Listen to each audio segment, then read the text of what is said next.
My name is Sarah Zvitsky. I am the laser tech here for Chronic Ink, and I'm here to answer some frequently asked questions that you have for me.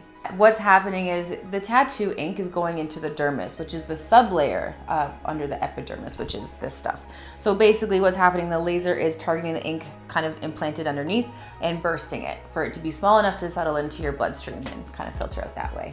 Basically, the goal is to keep your skin intact, you know, like nothing ever happened. We're essentially removing something that was meant to be permanent, so you can't just go big or go home. If you were to take the biggest frequency, just blast the crap out of your tattoo, you'd have too much reaction, resulting in burns, pigmentation, scarring, lots of crazy things. So you're basically getting your skin used to and accustomed to the actual lasering itself and trying to make sure that there's the least amount of, you know, type of trauma to the skin possible. You know when you're cooking bacon and you get splattered by bacon grease, or for the vegetarians out there, if you're pan frying something and they get the splashback, it feels like that. So what's happening is the particles are bursting underneath your skin. So with the combination of that and the heat of the laser, it doesn't feel amazing.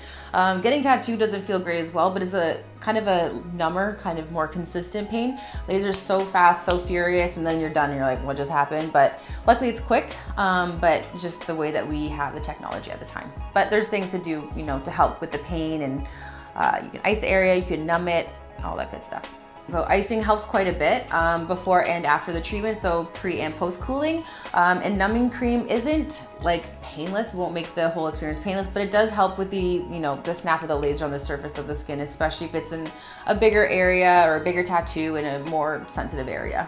There are usually warning signs and symptoms of these things occurring. So if you want to put your sessions too close together, or if the laser's too high on a very new tattoo, there's ways to go about treating areas that you can absolutely have minimal, if no scarring. It just needs to be done properly. That being said, some people are prone to scarring and, you know, keloiding or anything like that, but those are things that we discuss before the process begins. But it's not just like boom, laser scar. These are things that are extenuating circumstances, but you know, may happen. I'm actually treating this guy right now. I've had about 4 sessions on this one, or 3 sessions. I probably should know that.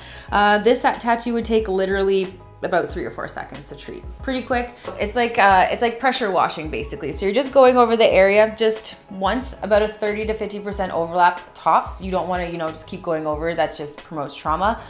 Something this size would take about 30 to 40 seconds, maybe. It's pretty quick. It's really fast. Like my whole arm would take, you know, a few minutes to treat. I wouldn't suggest doing an entire arm in one session. It's kind of a lot for the skin, healing, immune system. It's a little overwhelming. So I'd say a few minutes of laser, like tops, would be probably the most.